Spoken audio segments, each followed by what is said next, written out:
kita sumber bencana itu.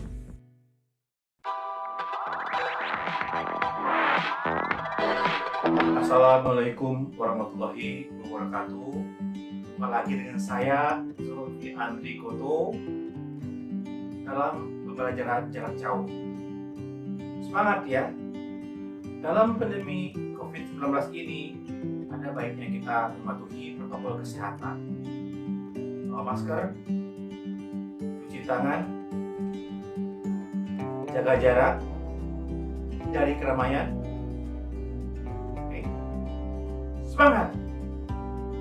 Di samping memperkuat imunitas, ada baiknya kita memperkuat iman yang berkualitas kepada Tuhan Yang Maha Esa.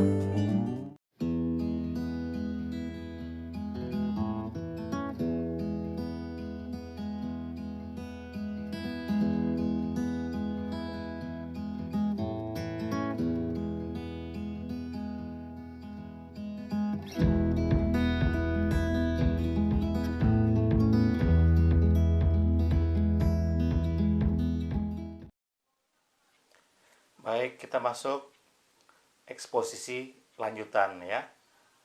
Yang kedua, yaitu kaidah penulisan teks eksposisi. Yang pertama, kita menentukan topik yang akan disajikan. Langkah pertama yang harus dilakukan saat membuat teks eksposisi adalah menentukan tema. Dengan menentukan tema, pada saat menulis kita lebih terfokus pada tema tersebut, sehingga dapat lebih menjiwai tulisan yang dibuat. Setelah menentukan topik yang akan dipaparkan, kita harus memiliki tujuan yang nantinya akan memberikan penjelasan dan pemahaman kepada pembaca. Kemudian, memilih data yang sesuai dengan tema. Setelah menentukan tema dan tujuan penulisan, langkah selanjutnya yang harus dilakukan adalah mengumpulkan data atau bahan yang diperlukan dalam penulisan teks eksposisi. Bahan dapat diperoleh dari buku, majalah, pencarian di internet, surat kabar, maupun wawancara langsung. Ketiga, yaitu membuat kerangka karangan. Sebelum pembuatan karangan eksposisi, terlebih dahulu, ya kita membuat kerangka terlebih dahulu secara lengkap dan sistematis.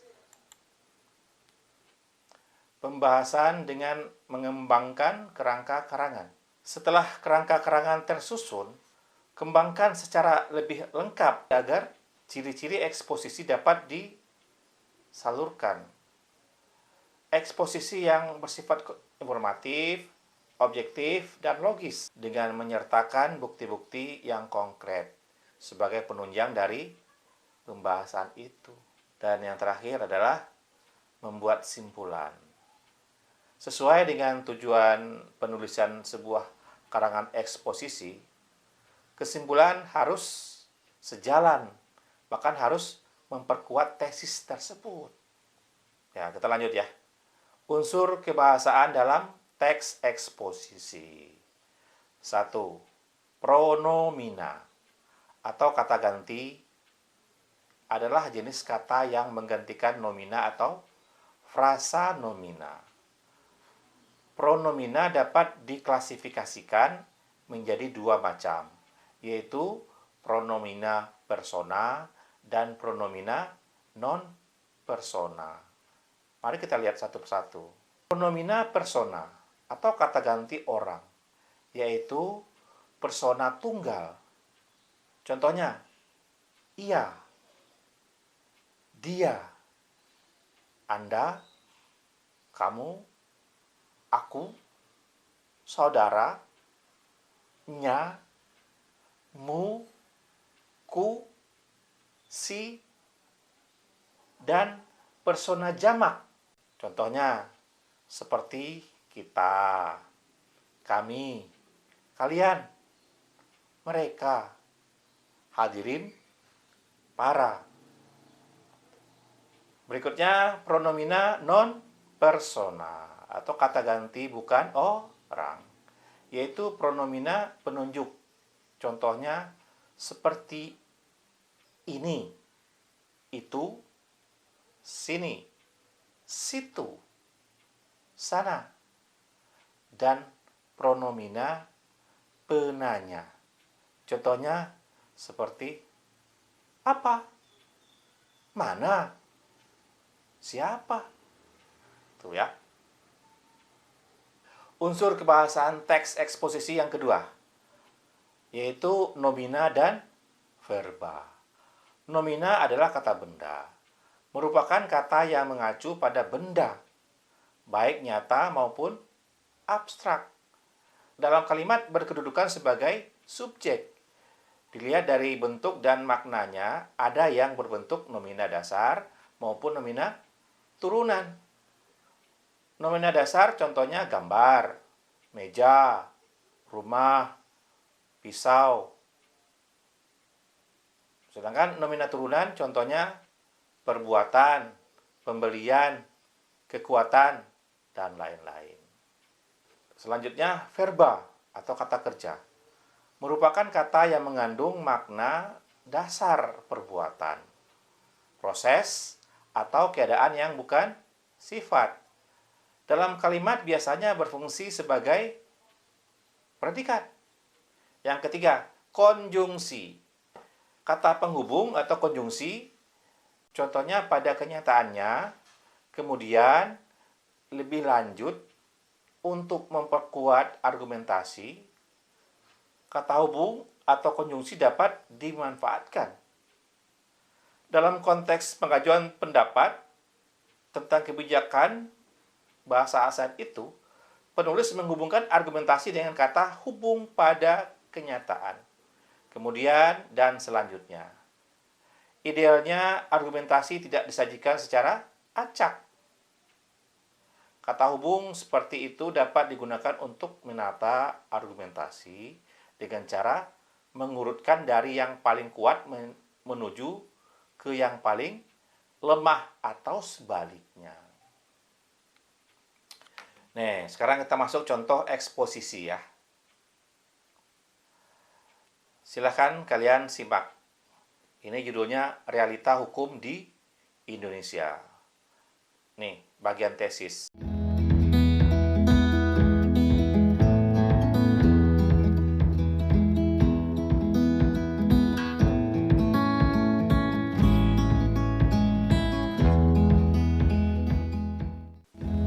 Bagian argumentasi.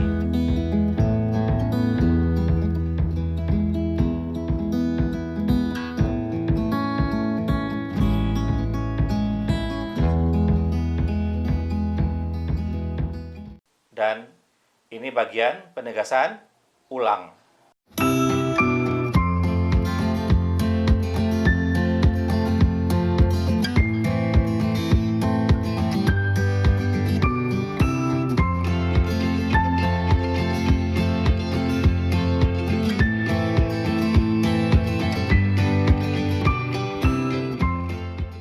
Sekarang kita lanjut lagi ya.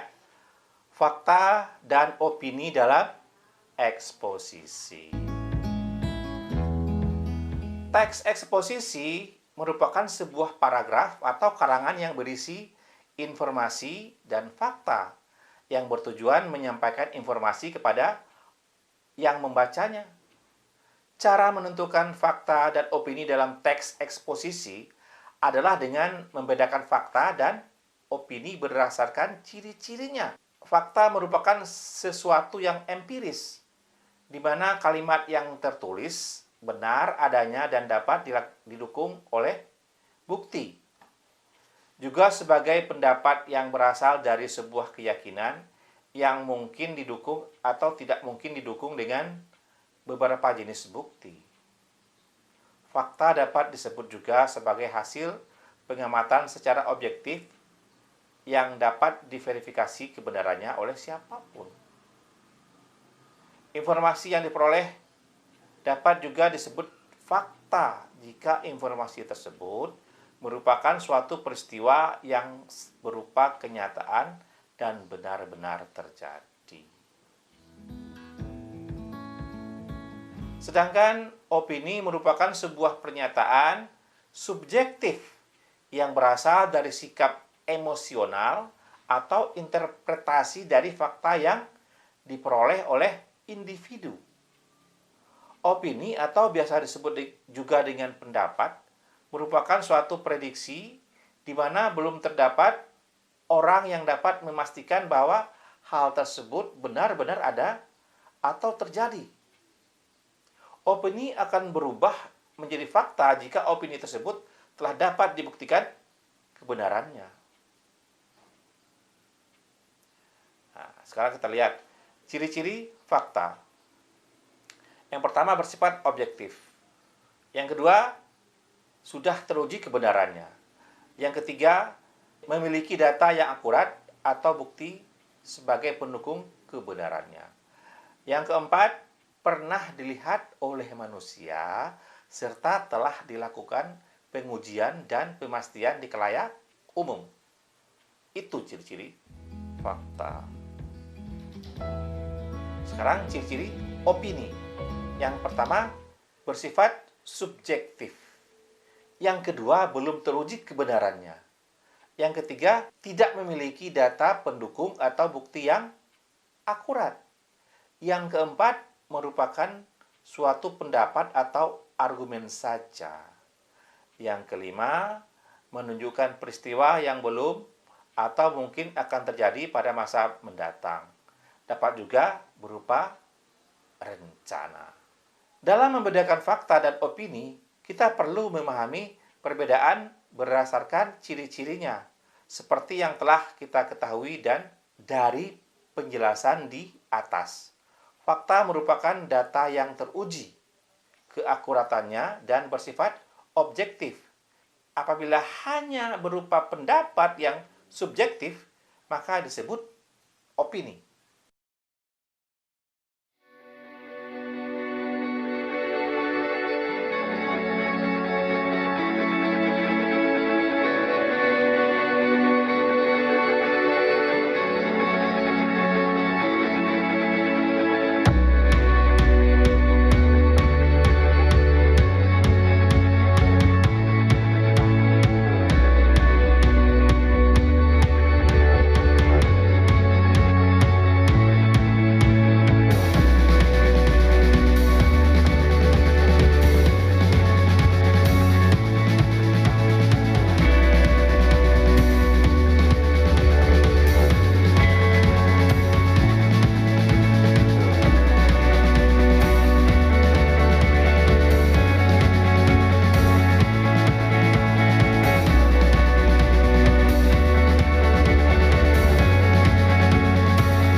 Demikianlah pelajaran kita hari ini.